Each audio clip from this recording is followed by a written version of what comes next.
C'est bien là? Ouais, on va dire que c'est bien. Qu'est-ce que je raconte? Je sais toujours pas faire l'intro, c'est horrible. Hey, donc on se retrouve pour une nouvelle vidéo. Ah, je suis vraiment content de refilmer. On se retrouve pour parler série. Et une série que j'ai vue récemment, Euphoria. Donc elle est pas sur Netflix, mais vous pouvez la trouver facilement en streaming. Enfin, c'est ce que j'ai fait au début, puis après j'ai dit bon, on achète OCS pour au final résilier. Donc, de toute façon, moi j'aime bien les teen dramas, les histoires d'ados. C'était une bonne série que je conseille, mais je trouvais qu'il y avait 2-3 petits couacs, et je vais dire pourquoi. Je suis qui pour dire ça à personne, mais j'ai envie de le faire. Donc voilà. Donc l'histoire commence avec Rue, qui sort d'une cure de désintox, et du coup elle est censée aller mieux. Bien sûr, elle sort direct, ça m'a un peu étonné que, genre la minute où elle sort, elle recommence directement, alors que pourtant elle a compris qu'elle avait fait du mal quand même à sa mère et à sa sœur, que ça va un peu bouleverser leur vie et tout. Ça commence comme ça, où on présente d'abord son personnage directement sur Rue, son enfance, pourquoi elle a été entraînée vers la drogue, tout ça.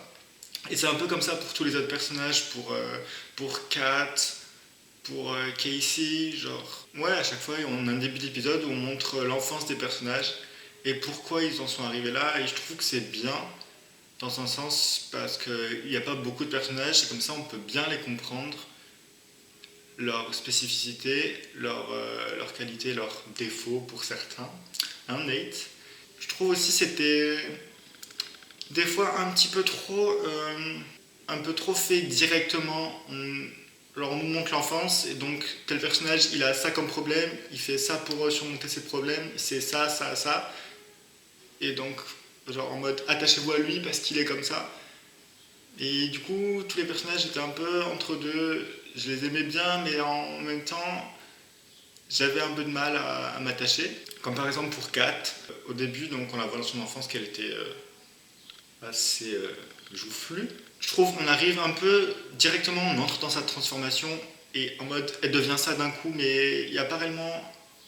Enfin, on voit pas tellement. Enfin, on voit l'évolution, mais elle est trop directe pour moi. Il n'y a pas eu vraiment d'entre-deux. Enfin, c'est vraiment juste ce que je pense. Je précise dans cette vidéo, c'est vraiment mon avis personnel de ce que j'ai pensé de la série, donc no offense. Un des points forts de la série, je pense vraiment que c'est les musiques, qui sont quand même folle. Elle représente bien les scènes vraiment quand quand Rue est droguée ou qu'elle va pas bien. Elles sont envoûtantes comme ça, elles te prennent et tout, elles t'enlacent limite. Un autre point fort de la série, je pense, c'est les effets spéciaux et la mise en scène. Les lumières et les... Comment dire? Ouais, les effets spéciaux qui sont mis, comme par exemple quand Rue, elle a... Enfin, c'est pas comme des paillettes qui coulent de ses yeux, enfin, c'est juste magnifique, je trouve. Et pour ça, Euphoria, ils ont été très très forts. Vraiment, pour certaines scènes, je trouve vraiment que c'était un orgasme visuel. Un orgasme visuel, vraiment. Quand Rue, elle, au début de la saison, quand elle marche et que les quatre murs... Voilà, vous finissez la phrase. Genre, elle marche sur les quatre murs en même temps, elle se retourne. Je trouve vraiment c'est putain de stylé. Et en plus de ça, Zendaya, franchement, je trouve qu'elle joue parfaitement son rôle.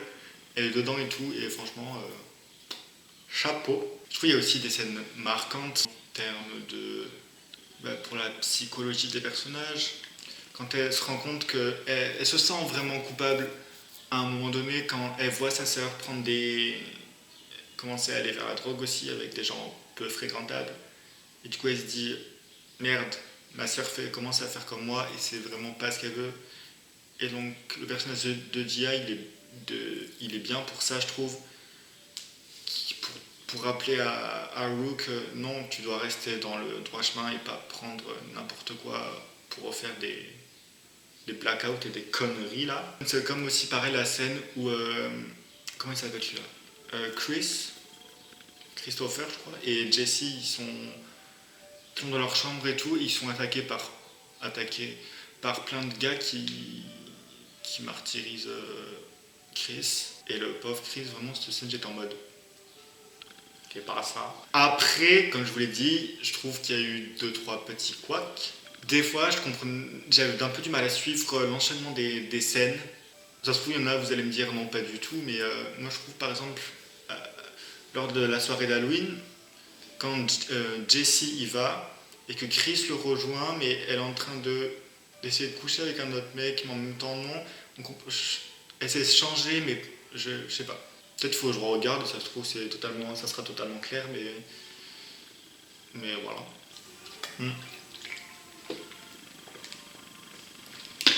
En soi, Nate, il veut juste pas assumer qu'il est gay, quoi. Ouais, ça me dépasse un petit peu.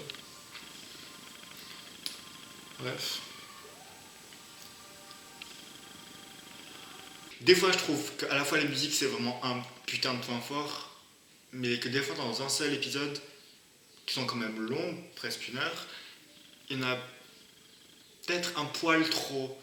Que des fois, je trouve qu'il y a des musiques pas forcément mises au bon moment. Je trouve qu'il y avait des musiques qui n'étaient pas forcément mises au bon moment. Peut-être qu'on aurait pu les supprimer. Vous voyez des fois les scènes avec des musiques qui prennent au trip. Bon, j'exagère un peu, mais bon. Ouais. Et elles sont bien, elles sont utiles à des moments, et à d'autres moments, il n'y a peut-être pas forcément lieu d'en mettre, je trouve. Et comme je disais tout à l'heure, genre les personnages ils sont un peu introduits comme ci, comme ça, hop, hop, hop. Et tiens, lui il est comme ça, c'est ça son problème, il gère ça comme ça. J'ai vraiment pas trop compris la scène finale. On sent que tout au long de la saison, Rue, à un moment elle se drogue plus et tout, elle a réussi à devenir clean, mais on sent qu'il y a un moment où elle va retomber dedans et on se dit c'est quoi le moment, pourquoi elle retomberait à cause de Jules. J'étais un peu perplexe. Parce que au dernier épisode où elles veulent s'enfuir toutes les deux, partir en road trip, je sais pas où encore, je comprends pas pourquoi Jules part, mais qu'Ouro dit au final j'ai plus envie d'y aller. Surtout que Jules peut très bien rester avec elle, je comprends pas pourquoi elle s'en va. Parce qu'elles sont quand même, je crois, il me semble, c'est le bal d'hiver, donc en pleine année. Et donc je trouve que ça fait pas forcément sens.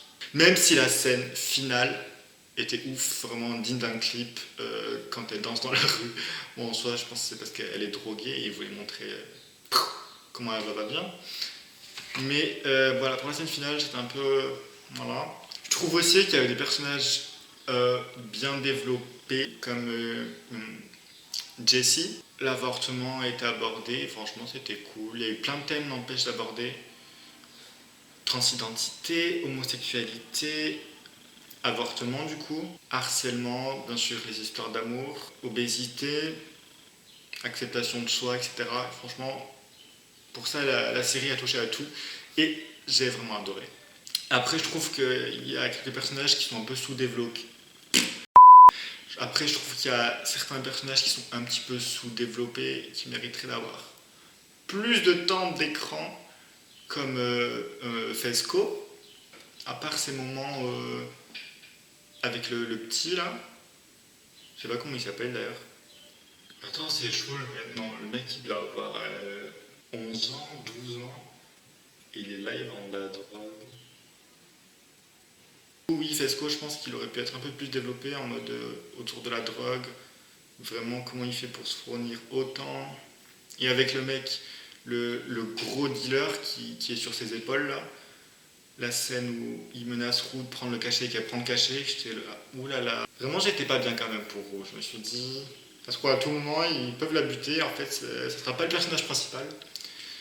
Et finalement, tout va bien. Pour reprendre le cas de Nate, c'est un personnage qu'on aime bien détester, je pense. Enfin, je sais pas s'il y a beaucoup d'entre vous qui ont aimé Nate pour ce qu'il était, mais certainement pas moi. À part le fait qu'il soit gay, mais bon, ça voilà. Et vu sa folie de putain, ce qu'il a fait à Jules, il s'en est sorti alors qu'il. C'est lui qui avait agressé, comment ça s'appelle, Maddy, et il dénonce un autre putain de mec qui avait clairement rien demandé. Bon, il a juste couché avec elle dans la piscine, mais bon, ouais, Nate, très bon personnage. J'attends quand même qu'il révèle un peu une autre partie de lui, moins enragé, dans la saison 2. Et bien sûr, le personnage Sansu m'a dit elle peut s'accrocher à Nate, vraiment, elle pourrait le buter, qu'elle serait là en mode non, mais elle lui trouverait une excuse au mec. Franchement, un petit peu saoulé d'elle. Kat, malgré son développement bon, mais un peu, je restais sur ma faim, c'est un bon personnage. Kat, très badass, même si à des moments elle est un peu encore, on sent qu'elle est hésitante quant à sa nouvelle identité. Donc bref, pour résumer, franchement, allez voir Euphoria parce que les musiques, toutes les scènes, il y a des scènes qu'il faut voir, c'est un chef-d'œuvre visuel vraiment.